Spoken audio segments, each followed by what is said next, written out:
우리가 말씀드린 대로, 광고 시간에 말씀드린 대로 저는 어제 오만세 목사님 장례 예배에 다녀왔습니다.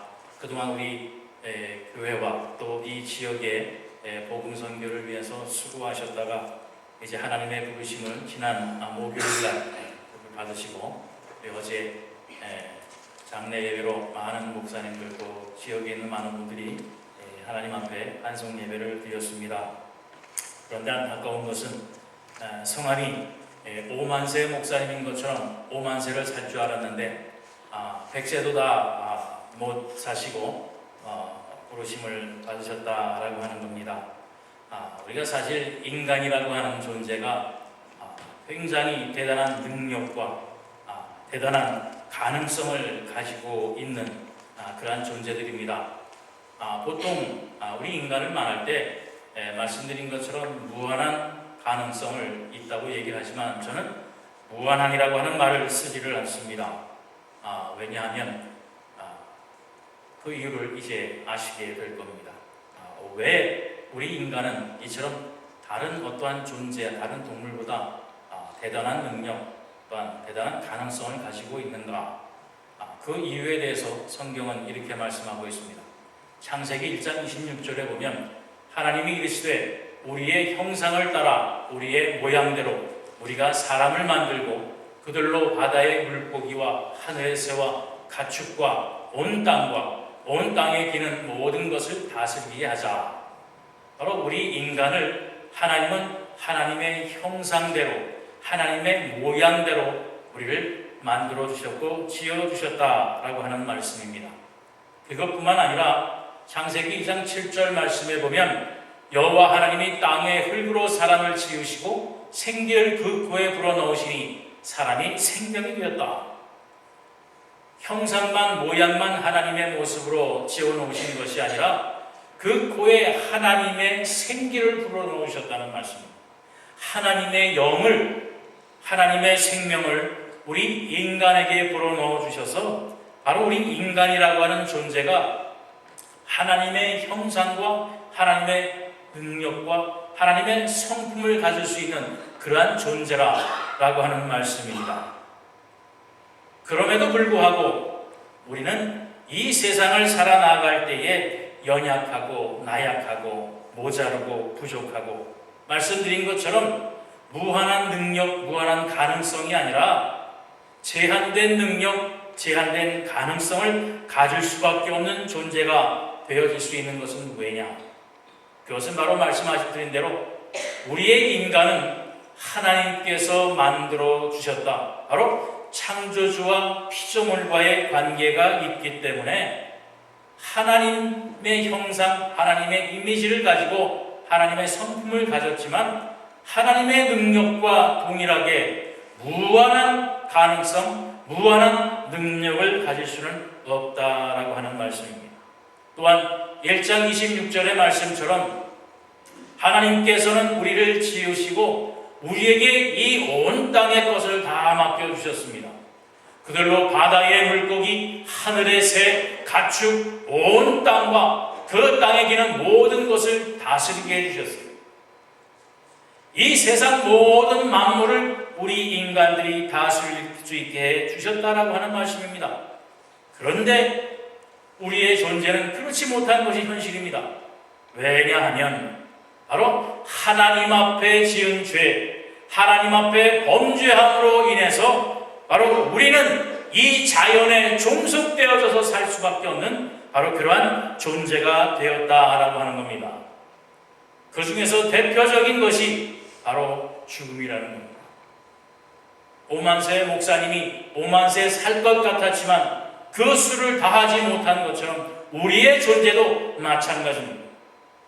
하나님께서는 우리를 영원히 살게 만들어 주셨지만 바로 우리의 범죄함으로 죄악으로 인해서 생명나무를 제하여 버리사 우리의 생명대로 우리의 연수대로 이 땅에 살 수밖에 없고 죽음이라고 하는 거부할 수 없는 한계 속에서 우리는 살아갈 수밖에 없다라고 하는 말씀입니다. 또한 그것뿐만 아니라 우리의 생활 속에서 삶 속에서 우리에게 부딪히는 얼마나 많은 어려운 고난, 아픔이 있습니까? 바로 그러한 모든 삶 속에서의 한계를 만날 때도 있다라고 하는 것입니다. 대단한 능력, 대단한 가능성을 가지고 있지만 정말 우리의 힘과 능력과 노력과 지혜로 어찌할 수 없는 그런 한계에 다다를 때가 우리가 있는데, 바로 그때의 인간들은, 사람들은 신을 찾는다라고 하는 거예요. 내가 할 수 없어서, 내 힘으로 어쩔 수 없어서 그 도움과 그 힘을 얻고자 사람들은 신을 찾는, 본성적으로 신을 찾는 그런 종교를 가질 수밖에 없다라고 하는 겁니다.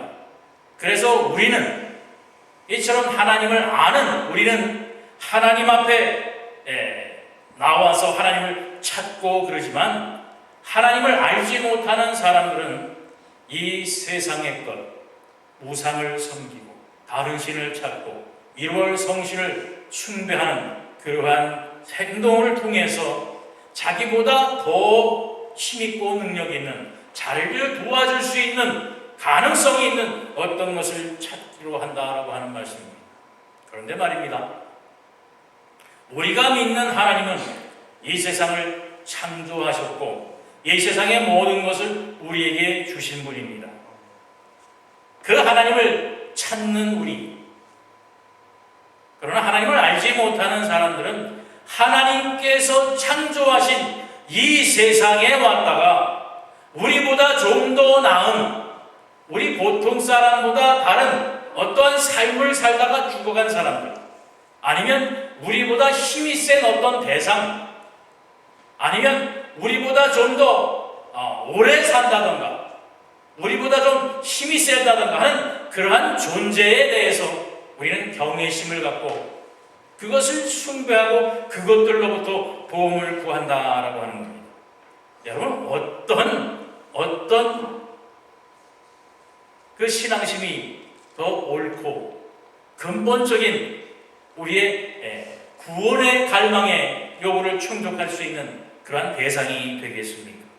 물론 예수님도 이 땅에 인간의 몸으로 오셨습니다. 우리와 똑같은 몸으로 이 땅에 오셔서 33년 동안 살다가 죽으셨습니다. 그러나 예수님은 이 땅에서 죽으신 것으로 끝난 것이 아니라 다시 살으셔서 하늘로 올리고 가셨다라고 하는 그 사실이 다른 겁니다.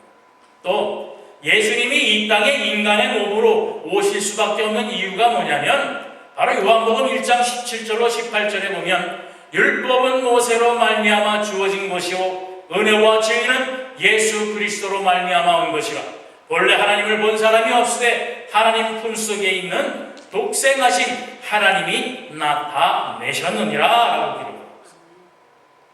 이스라엘 민족들이 최고로 치고 있는 그 율법, 그것을 지켜야 하나님께 구원받는다라고 하지만 그것은 모세에게 온 것이요 은혜와 진리는 예수 그리스도로부터 온 것인데, 바로 그 예수 그리스도는 우리가 눈으로 보지 못하는 그 하나님을 우리가 볼 수 있도록 이 땅에 오신 분이라고 하는 말씀입니다. 또한 요한복음 14장 9절로 10절 말씀에 보면 예수께서 이르시되 빌립아 내가 이렇게 오래 너희와 함께 있으되 내가 나를 알지 못하느냐? 나를 본 자는 아버지를 보았거늘 어찌하여 아버지를 보이라 하느냐? 내가 아버지 안에 거하고 아버지는 내 안에 계신 것을 네가 믿지 못하느냐? 내가 너희에게 이르는 말은 스스로 하는 것이 아니라 아버지께서 내 안에 계셔서 그 일을 하시는 것이라. 너희가 예수를 보면서도 하나님을 알지 못하느냐? 예수 그리스도께서 하신 일을 보면서도 알면서도 너희가 하나님의 일을 알지 못하느냐? 바로 이처럼 예수님은 하나님을 우리에게 보여주시기 위해서 이 땅에 오신 분이라고 하는 말씀입니다. 그러므로 우리의 힘과 능력과 어떠한 노력과 지혜로 해결할 수 없는 상황과 여건과 순간, 어떠한 문제, 일이 우리에게 다다랐을 때 우리가 누구를 찾아야 되겠느냐? 우리가 어떻게 해야 되겠는가라고 하는 그 분명한 답은 여기에 있다라고 하는 말씀입니다. 오늘 본문을 통해서도 한 가정에 닥친 큰 불행을 어떻게 극복해 나갔는가라고 하는 그 이야기가 있습니다. 바로 엘리사라고 하는 이 선지자에게 큰 고난을 당한 한 여인이 찾아와서 그 문제를 알아고 그 문제에 대한 해결을 받은 내용입니다. 바로 이때가 언제냐 하면, 여러분, 요즘 제가 이것을 자주 보여드리는 이유는 여러분의 시선으로 하나님의 시선을 발견하자는 것입니다. 바로 우리 지구의 역사 6천년가량 되는, 정확하게 6천년이라고 어디 가서 말씀하지 마세요. 6천년가량입니다. 정확하게 성경을 기본으로 했다고 해도 그 연수를 정확하게 말할 수는 없습니다. 그러니까 거진 6천년가량 된 이 지구의 역사 속에서 바로 오늘 우리가 읽는 이 내용이 어디쯤에 있는 거냐면 바로 요쯤에 있는 겁니다. 여기 분열왕국 시대, 다윗의 시대를 지난 분열왕국 시대, 이스라엘이 남과 북으로 갈리워진 그 시대에, 이 이전에는 하나님께서 사사를 통해서, 한 사람을 통해서 하나님께서 음성을 듣고 대답을 하게 해주셨습니다. 그런데 바로 이 다윗 때, 그 전에 사울이 있습니다만 이때까지 하나님께서 우리의 인생들을 주관해 주셨는데, 우리 인간들이 그것으로는 믿지 못하겠다, 우리를 다스릴 수 있는 왕을 달라고 해서 하나님께서 사울을 주시고 다윗을 주셔서 이스라엘의 왕성한 왕권을 차지했습니다마는 그 죄악으로 인해서 결국은 이스라엘이 나뉘어지고, 그 이후로 보면 근방에 있는 많은 나라들에게 침략을 받고 포로로 잡혀가고 하는 그러한 시련을 겪게 되는 것을 우리는 보게 됩니다. 바로 그 시작점에 있는 이 분열왕국 시대, 예수님이 오시기 760년, 800년가량 그때에 이 엘리사가 선지자로 활약을 했습니다. 그때에 이제 그 선지자들이 키우는 생도들을 키우는, 오늘날 말하는 신학교와 같은 그곳에 다니던 한 학생이 죽었습니다. 그런데 그에게는 아내가 있었고 두 아들이 있었습니다. 오늘 1절 말씀에 보면 한 여인이 엘리사에게 부르짖어 이르되 당신의 종 나의 남편이 이미 죽었는데, 바로 그 학교를 다니던 한 학생이 죽었는데 그의 아내가 있어서 엘리사에게 찾아와서 구하는 내용입니다. 남편이 죽었습니다. 당신의 종이 여호와를 경외한 줄을 당신이 아는 바이니 이제 빚진 사람이 와서 나의 두 아이를 데려다가 그의 종을 삼고자 하나이다. 여러분, 이 상황은 어떻게 보십니까? 남편 하나만 바라보고 살았던 그 가정에 그 남편이 그만 죽고 말았습니다. 그런데 그 남편은 신학교의 학생이었습니다. 바로 하나님을 온전히 하나님 앞에 헌신하고 하나님의 종이 되고자 했던 사람입니다. 그 남편이 죽었습니다. 하나님을 온전히 섬기겠다고 하는 그 남편이 죽었습니다. 우리 같으면 어떻게 하겠습니까? 하나님은 어떻게 그럴 수 있습니까? 하나님 앞에 온 것을 다 바치고 하나님을 믿기로 하나님의 종이 되기로 했는데, 이 어려운 처지에 그를 데려가시면 우리는 어떻게 삽니까? 하나님은 어떻게 우리에게 이루실 수 있습니까? 또 그것뿐만이 아닙니다. 그 어려운 처지에 학교를 다니고 가정을 돌보느라 그 가정에 빚이 많았어요. 그나마 남편도 없어지고 나니까 그 빚을 졌던 사람이 빚을 독촉하면서 돈을 못 갚으면 내가 내 아들 둘을 데려다가 내 종을 삼겠다라고 하는 겁니다. 총체적으로 한 가정이 해체될 수밖에 없는 그러한 상황 속에 있다라고 하는 것이죠. 여러분 어떻게 했어요? 이 정도가 되면 정말 어떤 사람들처럼 아이고 더 이상 못 살겠다, 세상을 끝마치자 할 수 있는 사람도 있을 것 아닙니까? 그러나 문제 해결은 바로 여기에 있었습니다.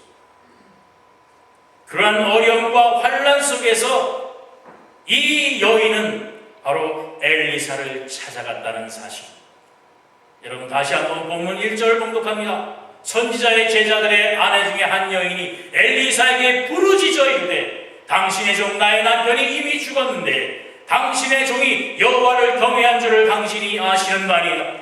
이제 빚준 사람이 와서 나의 두 아이를 데려다가 그의 종을 삼고자 하나이다. 당신의 종이 하나님을 경외하고 하나님을 신실하게 믿은 하나님의 자녀인 것을 압니다. 우리 모두도 그렇습니다. 이제 하나님 앞에 나와 도움을 구하노니 우리의 처지를 불쌍히 여겨 주옵소서라고 하는 부르짖음을 엘리사에게 와서 이 여인은 아뢰고 있다고 하는 것입니다. 아까 그림을 보면서 말씀하여 주신 것 같이 이 당시에는 하나님께서 일반 백성과 1대1로 대면하지 않으셨습니다. 바로 사사를 통해서 선지자를 통해서 하나님께서 하나님의 뜻을 전하던 시기입니다. 바로 엘리사가 선지자로서 하나님의 음성을 듣고 하나님의 뜻을 전하던 사람입니다. 오늘날 우리는 하나님 앞에 다이렉트로 우리가 기도하고 하나님의 뜻을 구합니다. 그러나 이때는 바로 엘리사를 통해서 선지자를 통해서 하나님께 구하고 하나님의 뜻을 구할 수밖에 없던 때입니다. 바로 이 여인이 바로 찾아왔고 올바로 찾아왔고 올바른 사람에게 그의 도움을 구하고 있다는 말씀입니다. 다시 말씀드려서 하나님께 이 여인은 자기 가정의 총체적인 난국에 처한 이 처지를 구하면서 도움을 구하고 있다라고 하는 말씀입니다. 그 믿음이 뭐냐면 하나님은 항상 하나님은 언제나 동일하게 우리와 함께 하시고 어디에서나 살아계시며 우리를 구하시는 그 하나님이신 것을 이 여인은 엘리사를 통해서 그의 믿음을 고하고 있다라고 하는 거죠. 지난 구역 예배 때에 우리 한철 집사님 가정에서 예배를 드렸습니다. 가서 보니까 그 한 유통에 모니터가 있었습니다. 거기에 사업처의 CCTV가 16개인가가 한 화면에 다 보이는 겁니다. 심지어 화장실 가는 길, 또 냉동 창고까지도 그 CCTV가 있어서 집에서도 가게가 어떻게 돌아가는지, 종업원들이 어떻게 일하는지, 손님이 얼마나 있는지 다 확인할 수 있는 겁니다. 그런데 종종 어떤 종업원들은 분명히 그렇게 CCTV가 있는 줄 알면서도 그것을 까맣게 잊고 나쁜 짓을 한다는 거예요. 엉뚱한 짓을 해서 전화를 해서 너를 왜 지금 그렇게 하고 있냐? 그러면 이거 어떻게 알았냐고 깜짝 놀란다는 거예요. 거기에 CCTV가 분명히 있는 걸 알면서도 아니 내가 무슨 짓을 하는지 어떻게 아느냐고 놀란다는 거예요. 멍청한 놈들이라고 그랬습니다. 그런데 여러분 우리는 어떻습니까? 아까 우리 지구의 역사를 한눈으로 우리가 보는 것처럼 하나님도 이 시간, 과거, 미래, 현재를 통해서 한눈에 우리의 모든 역사를 보고 계시다고 하는 사실. 불꽃과 같은 눈동자로 우리를 지키신다고 얘기했습니다. 하나님의 눈동자의 CCTV가 우리가 어디를 가든지 무엇을 하든지 늘 지켜보고 계시다고 하는 사실입니다. 그러면 여러분 어떻습니까? 우리도 멍청한 놈들 아닙니까? 때때로는 하나님이 우리를 보시는지, 하나님을 잊고 살고 하나님은 어디에 계시는지 알지도 느끼지도 찾지도 않고 내 갈 길로 내 하고 싶은 대로 하다가 하나님이 꼴랑 한 대 땅 때리면 아이고 하나님 내가 이렇게 하신 걸 어떻게 하셨습니까? 이러한 멍청한 삶을 우리가 혹시 살지 않습니까? 하나님은 어느 곳에서 언제든지 우리 온 지구의 시작과 끝을 한눈에 보고 계시다고 하는 사실을 분명히 기억하시기를 바랍니다. 그 하나님에 대한 신실한 믿음과 신앙으로 우리의 어떠한 환난과 역경과 아픔과 고통과 슬픔이 있다고 할지라도 그 하나님을 찾아서 우리의 마음의 한 걸음을, 우리의 믿음과 신앙의 한 걸음을 하나님 앞에 내딛는 여러분이 되시기를 바랍니다. 또 이 여인은 하나님 앞에 순종하는 믿음을 보였습니다. 본문 2절에 보면 엘리사가 그에게 이르되 내가 너를 위하여 어떻게 하랴? 내 집에 무엇이 있는지 내게 말하라. 그가 이르되 계집종의 집에 기름 한 그릇 외에는 아무것도 없나이다. 이 상황을 한번 생각해 보세요. 내 아들이 잡혀가게 생겼습니다. 내 남편이 죽었습니다. 우리 집이 정말 풍지박산나게 생겼습니다. 그러면서 엘리사가 묻습니다. 내가 너를 위하여 무엇을 어떻게 해줄꼬? 그런데 질문이 너에게 있는 것이 무엇이냐? 돈이 없고 먹을 것도 없고 아무것도 없어서 내 두 자녀까지도 빼앗길 판인데 묻는 게 이상하지 않습니다. 네가 가지고 있는 게 무엇이냐? 이것저것 다 빼앗겨서 아무것도 없는 것 같지만 그래도 가지고 있는 것이 있었다는 사실입니다. 기름 한 그릇, 기름 한 종지밖에는 내가 남은 것이 없습니다.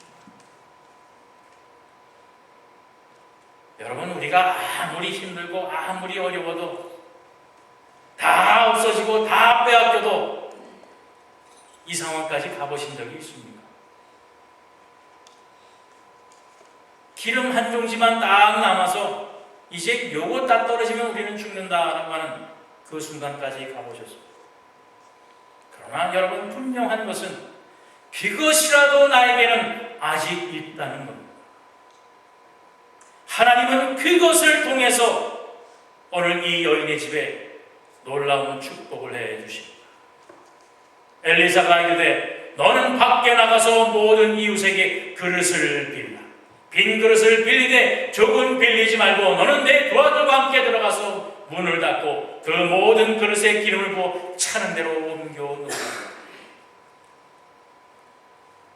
먹을 것, 입을 것, 가진 것 아무것도 없어서 도와달라고 하는데 가진 것이 무엇이 있느냐? 기름 한 봉지밖에 없습니다. 그런데 다니면서 빈 그릇을 다 빌려오라는 겁니다. 여러분, 우리가 생각하면 어떻겠어요? 그 남은 한 종지도 나누어 달라는 겁니까? 빈 그릇을 달라고 하는 것은 그것을 나누겠다는 얘기 아닙니까? 아니, 벼룩에 간을 빼먹지, 거지 콧구멍에서 코딱지를 빼먹지, 그 한 종지 남은 그것을, 빈 그릇을 많이 빌려서 그것을 한 방울이라도 서로 나누어 가지겠다? 이게 누구 놀리는 건가 생각할 수 있지 않겠습니까? 그러나 이 여인은 순종했다라고 하는 겁니다.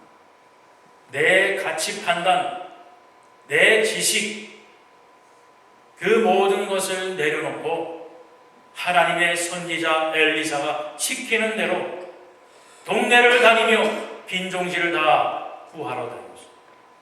그리고 엘리사가 명한 대로 이제 문을 닫고 두 아들과 함께 그 빈 종지에 기름을 붓기 시작하는 겁니다. 한 그릇 찹니다. 또 한 그릇 찹니다. 또 찹니다. 또 찹니다. 놀라운 기적이 겨우 남은 그 기름 한 종지를 통해서 놀라운 역사가 일어나고 있는 것입니다. 바로 하나님의 말씀에 대한 순종의 역사가 이렇게 일어나는 겁니다. 도대체 세상의 이치에는 사리에는 맞지 않는 내용이지만 이 세상을 창조하시고 이 세상을 온 우주를 섭리하시는 하나님의 능력으로는 바로 이러한 일을 이루어내실 수 있다라고 하는 것입니다. 그 결과로 어떻게 됐습니까? 오늘 본문 7절 말씀에 보면 5절부터 다시 한번 볼까요? 5절 말씀부터 보면 여인이 물러가서 그 두 아들과 함께 문을 닫은 후에 그들은 그릇을 그에게로 가져오고 그는 부었더니 그릇에 다 찬지라 여인이 아들에게 이르되 또 그릇을 내게로 가져오라 하니 아들이 이르되 다른 그릇이 없나이다 하니 기름이 곧 그쳤더라. 그 여인이 하나님의 사람에게 나와 말하니 그가 이르되 너는 가서 기름을 팔아 빚을 갚고 남은 것으로 너와 내 두 아들이 생활하라 하였더라. 이러한 놀라운 축복이 바로 우리의 어려움과 환난 속에서 하나님을 찾고 하나님의 말씀에 순종하게 될 때에 우리의 모든 문제를 해결해 주시고 우리를 살게 하시는 하나님의 능력이 있음을 여러분 분명히 기억하시기를 바랍니다. 오늘 본문 7절 말씀 다시 한번 보시기 바랍니다. 이제 기름이 온 종지에 찼습니다. 그 기름이 어느 정도냐 하면 자, 너는 가서 기름을 팔아 그 빚을 모두 갚고 남은 것으로 너와 내 두 아들이 생활하라. 넘치도록 주시는 겁니다. 문제가 닥쳐있던 두 아들을 구하는 그 문제뿐만 아니라 그 빚을 다 갚고 남은 것으로 두 아들과 함께 넉넉히 생활할 수 있도록 은혜를 주셨다라고 하는 사실. 여러분 어려움 당할 때 누구를 찾습니까? 여러분 어찌할 수 없는 한계에 도달했을 때 무엇을 통해서 누구를 통해서 그 문제를 해결하기를 원하셨습니까? 오늘 분명한 길을 여러분에게 보여드립니다.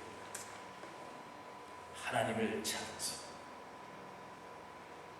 오늘 본문의 이 여인과 같이 자기 혼자만이 아니라 온 가정을 살리는 놀라운 은혜를 체험한 이 여인과 같이 어려움과 환난과 아픔과 절망 가운데에 있게 될 때에 하나님을 찾는 여러분 되시기를 바랍니다. 하나님을 찾아서 그분께 구하게 될 때에 여러분 문제를 해결해 주시고 아니 해결하는 것뿐만 아니라 넉넉하게 채워주시는 하나님의 놀라우신 은혜를 체험하고 누리는 우리 한명교회 사랑하는 성도들 되기를 다시 한번 주님의 이름으로 축원합니다. 기도하겠습니다.